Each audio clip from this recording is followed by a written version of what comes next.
Bruce Lee was in the middle of the most important film of his career when he simply vanished. For 40 minutes, nobody on set knew where he was. When they finally found him, he wasn't rehearsing. He wasn't resting. He was standing in a narrow Hong Kong alley, carrying an old man's groceries and smiling like he had nowhere else in the world to be. It was the summer of 1972, and Hong Kong was alive in a way that was difficult to explain to someone who wasn't there. The city had spent years watching Bruce Lee from a distance, through grainy television screens, through the narrow seats of neighborhood cinemas, through whispered conversations about the young man from San Francisco who had come back and was changing everything. But in the summer of 1972, he wasn't distant anymore. He was here, in the streets, in the conversations of taxi drivers and market vendors and elderly men playing chess outside their buildings in the early evening. His name had become something the city said with a specific kind of pride, the pride of recognizing one of your own before the rest of the world catches up. Bruce Lee was filming Way of the Dragon, the movie he was writing, directing, and starring in simultaneously. It was the first film where he had complete creative control, and the weight of that was something he carried with him every single day on that set. Every decision, every frame, every fight sequence, every line of dialogue rested entirely on his shoulders. There was no one above him to approve or redirect or absorb some of the responsibility. There was no safety net of any kind. Just him, his vision, and the quiet daily pressure of proving that his vision was worth trusting. The production ran on a schedule so tight that Raymond, his assistant director, kept a handwritten minute-by-minute breakdown of each shoot day taped to the inside of his clipboard. Raymond was a careful man who had worked on enough productions to understand that time lost on a film set has a way of multiplying on itself. One late afternoon becomes two becomes a week behind, a week becomes a conversation about money that nobody wants to have. He guarded the schedule the way a man guards something he knows he cannot replace. Bruce Lee understood this completely. He was, by every account from everyone on that crew, the first person to arrive on set each morning and the last to leave each evening. He reviewed fight choreography during lunch breaks, eating with one hand and marking up pages with the other. He stayed after the crew went home to watch the day's footage in the editing room, studying his own movements with the same unsparing attention he applied to everything else. He did not confuse rest with weakness, but he also did not waste the hours that remained after rest was finished. Which is why when he stepped outside the studio entrance just after 2 p.m. on a Tuesday afternoon and simply did not come back, the initial reaction across the set was not alarm. It was a more specific feeling than that, a kind of structural confusion. The feeling you get when something happens that doesn't fit the established pattern of how things work. Bruce Lee did not disappear in the middle of a shoot day. He did not take unscheduled breaks and wander off without telling anyone. The idea of it was strange enough that for the first 10 minutes, the general assumption was that there was a simple explanation everyone was somehow missing. There wasn't one. 20 minutes after he'd walked out the studio entrance, Raymond had personally checked every room on the lot. The equipment storage rooms, the dressing rooms, the small canteen at the back of the building where a woman sold congee from a pot that was never entirely empty, regardless of what time you arrived. He had stopped and asked everyone he passed. Nobody had seen Bruce Lee leave the lot. Nobody had seen him return to it. He had walked through the front entrance and, as far as the production was concerned, ceased to exist. 30 minutes in, Raymond sent 3 crew members out into the surrounding streets. This was not a casual decision. The studio sat at the edge of a residential neighborhood that had no interest in organizing itself around the needs of people trying to navigate it, a dense, living maze of alleys and covered markets and narrow staircases connecting building levels that didn't quite match up with the buildings beside them. A person who didn't know the area could walk for an hour and end up back where they started. The three crew members split up at the first intersection and moved as quickly as the streets allowed. It was the youngest of them, a 22-year-old camera assistant named David, who had been on the production for 3 weeks, who turned down the right alley. He came around a corner between two residential buildings and stopped walking. He stopped because what he was seeing required a moment of simple processing before anything else could happen. 20 meters ahead of him, moving at the unhurried pace of someone who had made a decision about what mattered and was at peace with it, was Bruce Lee. Both arms were fully occupied. 4 plastic grocery bags hung from his hands, the kind with handles that cut into your fingers if you're not careful about distributing the weight, stuffed with produce and rice and 2 large bottles of cooking oil that shifted and pulled with each step. He was leaning slightly forward from the load, but there was nothing in his posture that read as inconvenienced, nothing that suggested he was anywhere other than exactly where he intended to be. Walking beside him, at the pace that Bruce Lee had clearly adjusted to match precisely, was an elderly man. Small in the particular way that certain people become small as they grow older. Not reduced exactly, but condensed, as though time had removed everything that wasn't absolutely essential and left only the core of the person behind. He was talking, and his hands moved while he talked, sketching shapes in the air in front of them. Bruce Lee was listening with his body turned slightly toward the old man, his head angled in the attentive way of someone who is actually receiving what is being said. Every few steps he laughed at something, a genuine laugh without performance, the laugh of a person who finds something funny and simply shows it. David did not move. He did not call out or announce himself. He stood at the entrance of the alley and watched the 2 men make their slow, unhurried progress down the narrow street, and he understood without being able to articulate it that walking up and interrupting was the wrong thing to do. What David could not see from where he stood was how it had begun. He could only observe where it currently was. The beginning had happened 15 minutes earlier at the edge of the market, in a moment so unremarkable on its surface that every single person in the vicinity had passed through it without noticing. Every person except the ones whose noticing changed what came next. Bruce Lee had been walking with no fixed destination, moving through the outer edge of the market the way he sometimes moved through spaces when the accumulated pressure of a production needed somewhere to go that wasn't a room on the lot. He was passing the vegetable stalls, the dried goods sellers, the woman with the cart of freshly steamed buns, when he saw the old man standing completely still at the corner where the market opened into the residential alley beyond. The stillness was what registered. In a busy street market, even the people who are nominally standing still are in motion in some small way, shifting weight, turning to look at something, adjusting what they're carrying.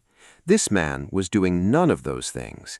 He was standing with the total, depleted stillness of someone whose body has made a unilateral decision to stop.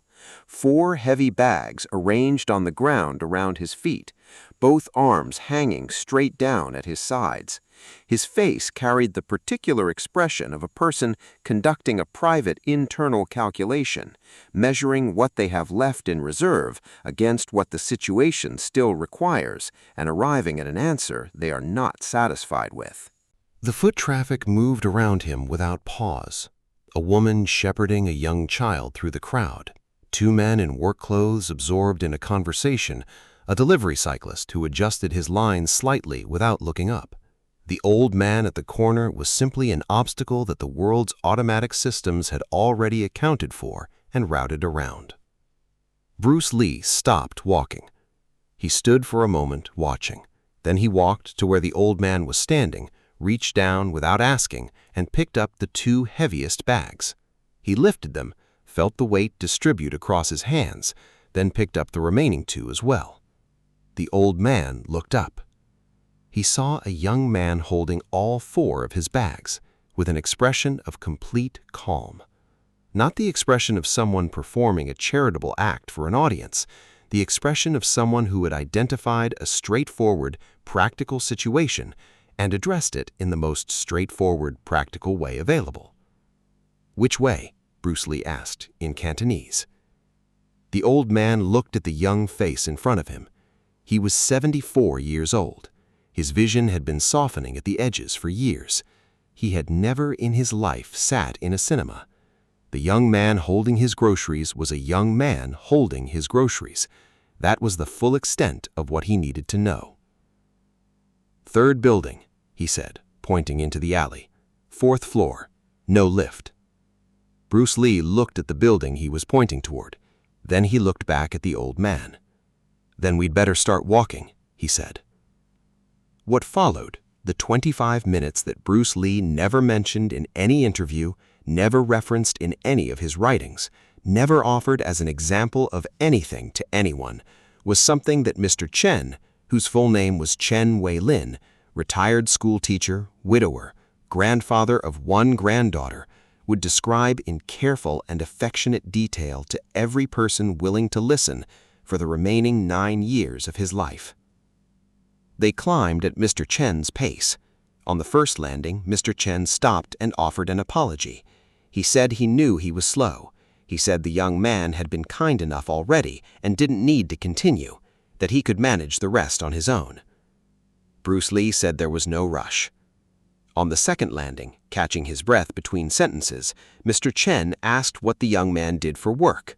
Bruce Lee told him he made films.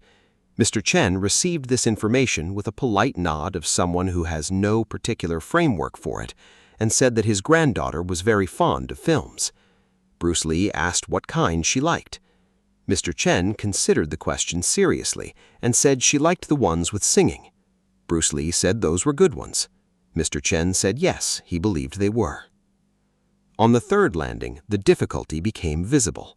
Mr. Chen's breathing had shortened, and he needed to stop entirely, one hand resting against the wall.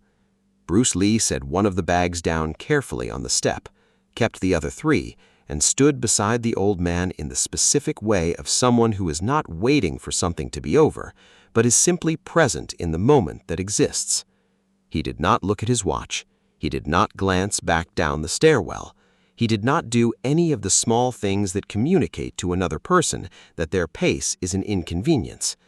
He stood the way you stand when you are somewhere you have chosen to be. They reached the 4th floor.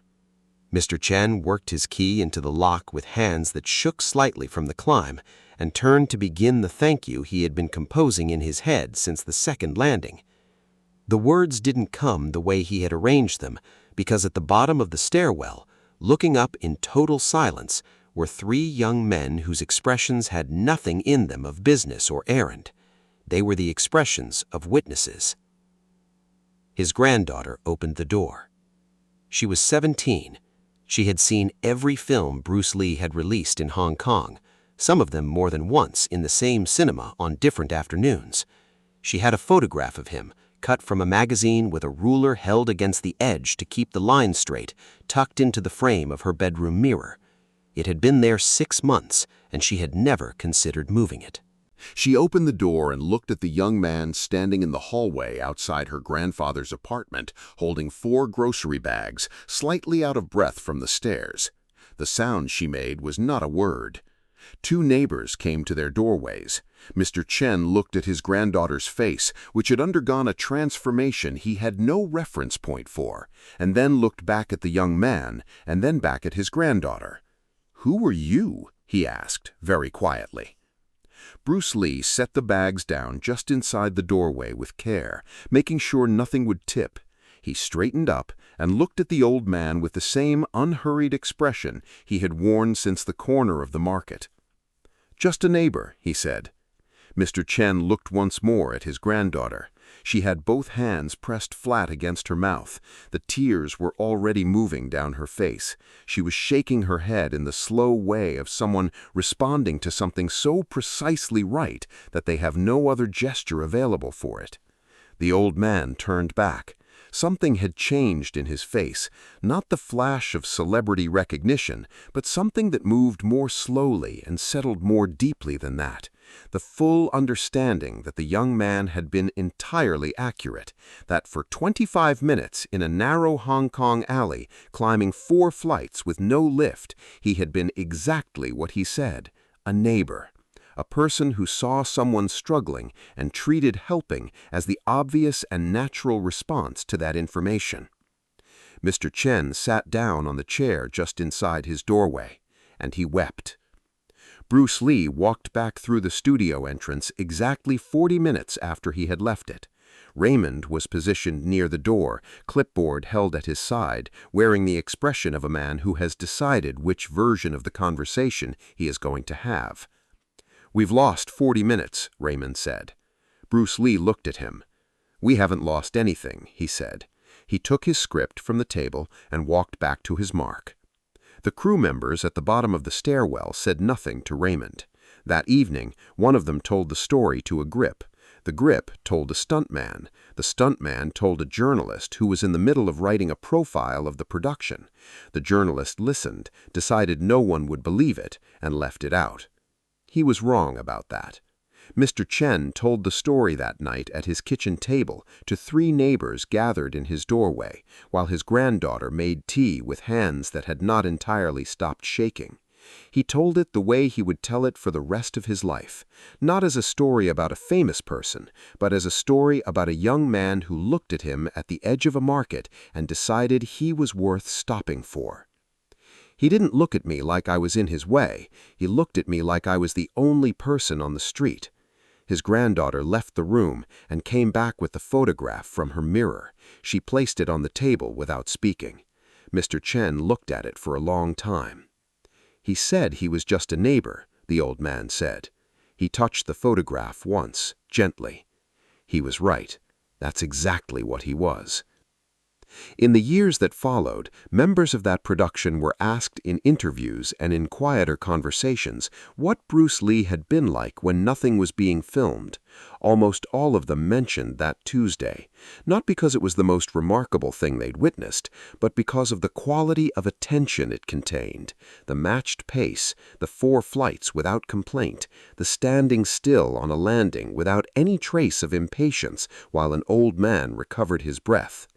"He didn't do it to be seen," one of them said. "He didn't even know we were watching."